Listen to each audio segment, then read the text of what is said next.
Bon día. Neste curso de acreditación á docencia, nesta plataforma, vamos explicar un pouquiño como é o interface co usuario. En primeiro termo, cando abrimos o curso, vemos os contidos. Nestes contidos vemos os diferentes módulos. Módulo formativo 442, 443, 444, 445, 446 e o transversal. Cada un deles, a súa vez, como se pode apreciar, ten unha proba de avaliación diagnóstica inicial, obxectivos de aprendizaxe, o propio contido e logo unha serie de traballos e exercicios para fixar esos conceptos.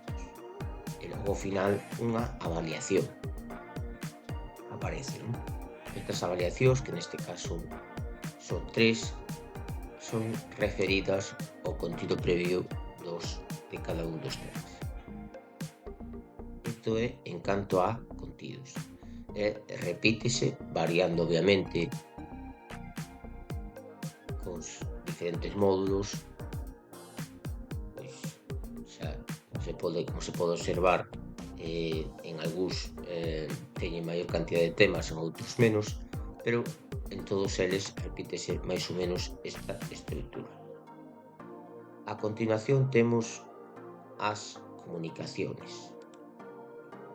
As comunicaciones son todas aquelas que sirven para establecer conexión, por así decirlo, cos alumnos. Temos un foro de novidades, onde non un foro, senón as noticias onde se poñen de interese para o alumnado, un foro de presentacións, onde cada un dos alumnos pode presentarse e o mestre tamén o fai, o mestre formador, e temos o foro de impartición e tutelacións de accións formativas para o emprego, que é onde se responden os exercicios e as dúbidas, onde se tratan os exercicios que se expoñen para tratar no foro nos diferentes capítulos. A súa vez tamén temos unha sala de tutorías que está composta por un chat e por unha aula virtual. O aula virtual, a función que ten é que, podéndose reunir de maneira síncrona ou gravar esta reunión virtual e logo expoñela a posteriori de maneira asíncrona. Esa é a función que cumpre o aula virtual. E logo temos os recursos.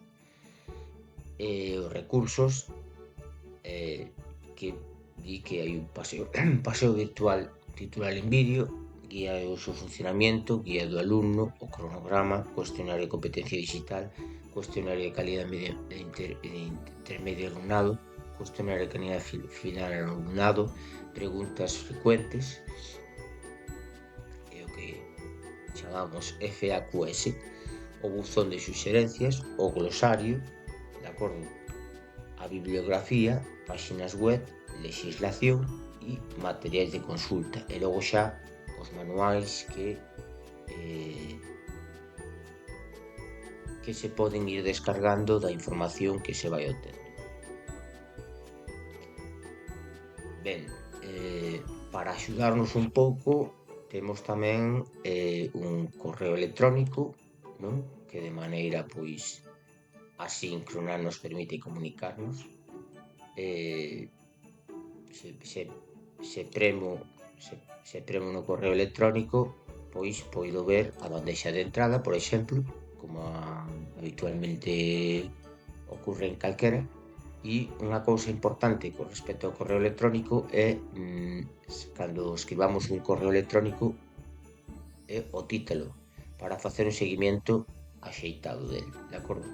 E con respecto ao formador, sempre intentar mandar un correo electrónico alo menos á semana e sempre que o alumno se poña en contacto con nós, máis ou menos estar menos de 24 horas para poder ofrecerlle unha solución.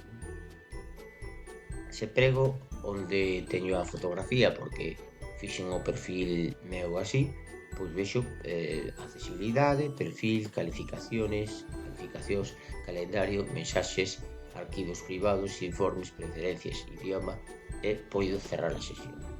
Isto tamén é importante, no meu caso, por exemplo, puxen a fotografía porque é unha maneira de que a xente te identifique e teña un concepto máis real de ti.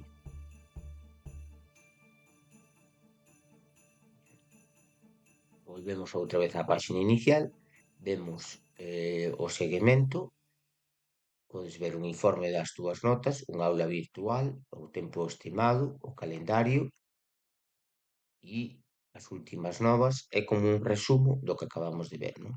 E logo vemos pois, o centro de atención ao usuario, por se temos algún problema, o horario dese centro de atención bueno, pues, o resume da actividade de evaluación, tanto nestas dúas plataformas.